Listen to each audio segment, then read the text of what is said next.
The home point has been updated. Please check it on the map.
Alright guys, back again with another stream. This time I am using a different set of software that actually streams the tablet screen instead of the software built into the drone that only streams kind of, I guess what you would see here. That's not what I want. There was full screen for a second there. Whatever. Also, I just realized if you look on the right side of the screen where the record button is, I've forgotten my SD card. So I'm going to go grab that and slip it into the drone really quick, and I'll be right back.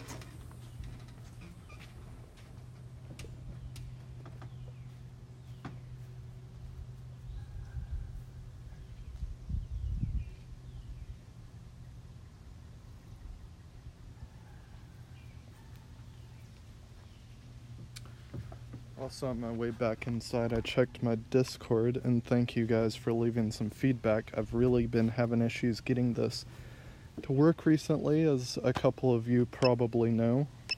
That's not what I want to do. And I'm glad that I found an alternate app. It will have the UI, all of this stuff that I'm kind of doing on the side. Shut up, Haley. Be quiet. My dog is very excitable. But yeah, it's gonna have the UI on it, but that's honestly fine with me. no issue in really seeing that. Let's check the SD card. Pretty sure I've taken all the video off of it already, so I'm going to go ahead and format it. SD card is formatted. As you can see, we are ready to go GPS. Max flight altitude of 125 meters, which is around 400 feet, like 410 feet. Compass is normal, IMU normal, ESC status normal, vision sensors are normal. Although the vision sensors, because I'm kind of taking off in a slightly narrow area, I'm going to go ahead and turn those off before I take off. And we're recording at 60 frames a second, which means we want to try to keep our shutter around 120th of a second if we can help it. But I'm not sure if the aperture is going to be able to pick up for that. So if you look in the lower left at this thing right here, I don't know if this interests any of you guys, but this is your histogram. And that's basically showing all the colors in the current frame, and it's showing their exposure. So you can see to the right side, we are going all the way off the scale, which means we have parts that are overexposed. And if I look up, you can see sort of this checker pattern through the trees. That's another indicator, hey, this area is overexposed, which means that in the final video would just be kind of white. There would be no data to recover from that. The red lines mean that the object is in focus. And actually, we don't want to overexpose that too bad, so I'm going to go ahead and turn it down. But I'm trying not to underexpose things either. Maybe we will mess with the shutter just a little.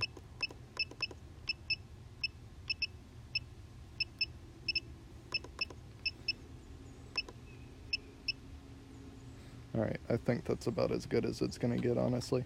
So I'm going to move my histogram back down here. I'm going to go ahead and do a takeoff. I could do an automated takeoff, but there is a tree just above the drone, so I'm just going to do it myself. Take off. Let's turn this volume up a bit, start our recording, get us out of here. The home point has been updated. I'm just going to Please really check it quickly on the make map. sure everything's working on it.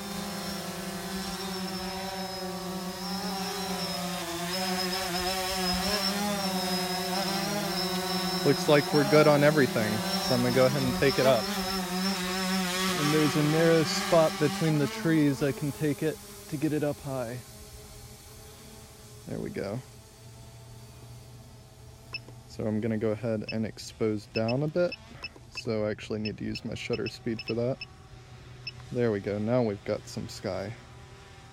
Still a little bit of overexposure there, but it's going to be fine. Also, I just got a broadcast started to Omelette, so I'm wondering if this stream is breaking up right now or not. Hopefully not.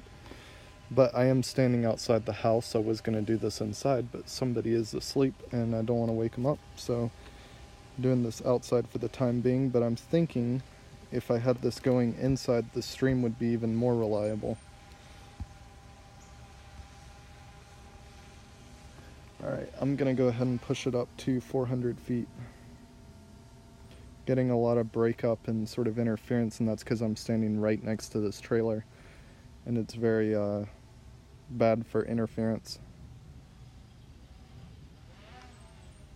So if I look down all the way, you can see that that's the trailer where I am standing currently. I'm standing about right there, I think, somewhere in there. And I actually need to go look at these controller bindings really quick because I don't like what these are set to. Camera forward down is good for that. And I'll just do this. Then I should be able to toggle between the map and the live view and flip the camera up and down. Alright, so let's go for a flight. Over there you can see Pilot Mountain in the distance. Down here is a veterinarian's clinic that is right behind my house. They probably get awful tired of me flying over all the time. When I had a friend over flying his drone, He ended up landing it about right there where that center point is, because he had set it in that it was just going to go straight to landing whenever it lost signal with the controller, as opposed to returning to home. That was set in mistakenly, so he was flying all over there, having fun or whatever, flying over the fields, and all of a sudden he lost connection, and the drone decided to go down right where it was and land where it was, because that's what it was told to do, and it ended up being right there, and we had to go online and pull up the logs of the flight and go find it, and ask the owners for permission to go get it back and all that. It was a fun day. Nothing like telling somebody you accidentally landed a drone in their yard.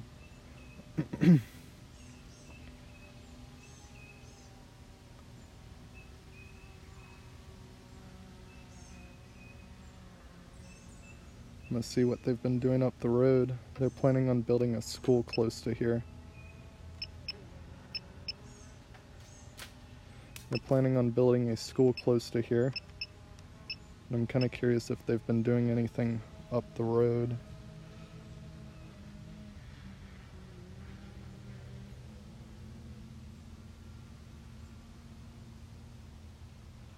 So you can see this is the road this is Dexter Road, the road I live off of.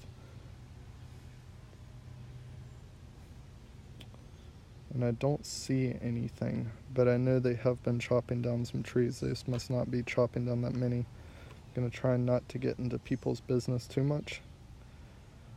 There's another neighborhood off to the left of where I live.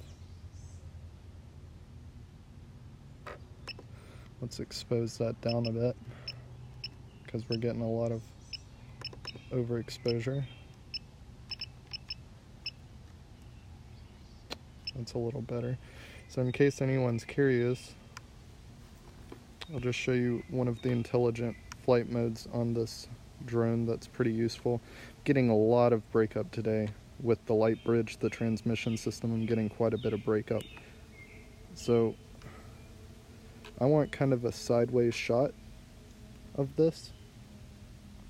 And I could just hold left on the stick to sort of strafe the drone left, but just for the sake of showing this, I'm going to do a course lock. So I'm going to go in here, and we'll go to course lock right here. So basically, a course lock is when you lock the drone to a specific course as far as the controls are concerned. So if I point it this way and I hit apply, it's going to lock itself to that course, and I'll show you what that means. So now, no matter which direction I'm pointing the drone, if I push forward on the right stick, it's going to fly towards that course. If I pull back, it's going to fly back along that course. And you can see that course indicated here on the map. So if I push forward, it's just going to keep flying along it. And if I pull back, it's going to fly the opposite direction along it. So I can show you that I can flip it around, and it doesn't affect anything with that at all. It'll just keep flying steadily along that course. It's very useful for doing sort of flybys and stuff like that. Some really awful interference. I'm pretty sure it's because I'm right up next to this trailer, which is going to be an issue if I'm planning on doing this, if I'm planning on live streaming, because I kind of need the Wi-Fi. I need to be close to it. But what I think I might actually try to do next is I might next try to do this with the Mavic Pro, because the Mavic Pro has OcuSync, which is a bit more stable of a connection in my opinion. It's a bit more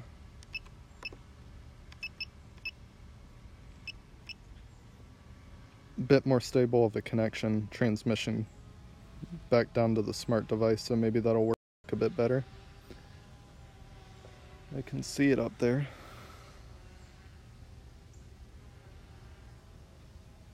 Let's bring it down nice and low, maybe. Depends on how freaked out I get. I usually don't take it close to the ground if I'm just operating off the screen and I don't actually have my eyes on it, because there are things that you are not going to be able to see when you're flying like this, and it will get you into a wreck if you don't actually have eyes on the drone.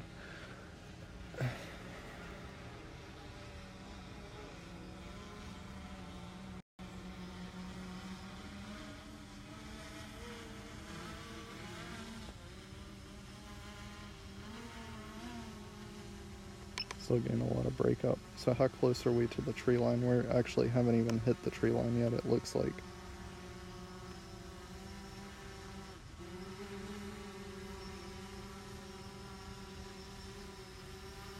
Oh yeah, we have. We definitely have, I think. No.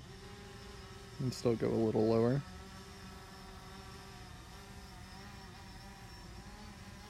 No, we've definitely hit the tree line. And if you see that green arc across the top there that's saying 35 feet, it's detecting that the trees are there. Now it's saying that there's one behind too at 60 feet. That's the forward reverse obstacle avoidance, which helps a lot if you're flying like this, just purely off the screen. It'll try to let you know what's there, and if you are intent on running into something, it will actually try to stop you. It'll try to halt the quad. Unfortunately, it's not perfect. Doesn't always pick up on the obstacles perfectly, so it's kind of more of a fail-safe than something to really rely on.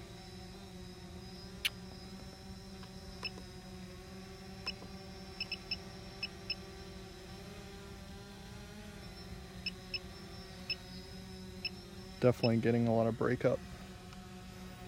Alright, I'm gonna take it back up.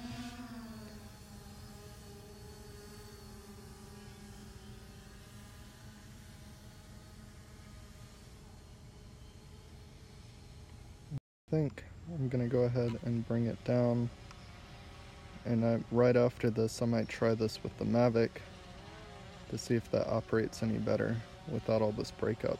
It's actually going to be kind of difficult to land this thing with all this breakup going on. You see that gray out? It was a drone disconnect. That was it basically saying I had lost complete connection with the drone. When it goes into its, you can tell it what to do. You can tell it to hover to land where it is, or to go into a return to home where it tries to go back to where it took off from and land. And right now it's set to return to home, and we sure as hell don't want it to do that because I landed it under a tree. So if it went into its return to home, it would actually try to land on top of the tree, which is definitely not what we want. But I got it in sight now. I'm pretty confident of where it is. So you can see it's alerting me now that there's an obstacle very close. That's that tree right there, obviously. Let's turn this down a bit. So if I take it closer,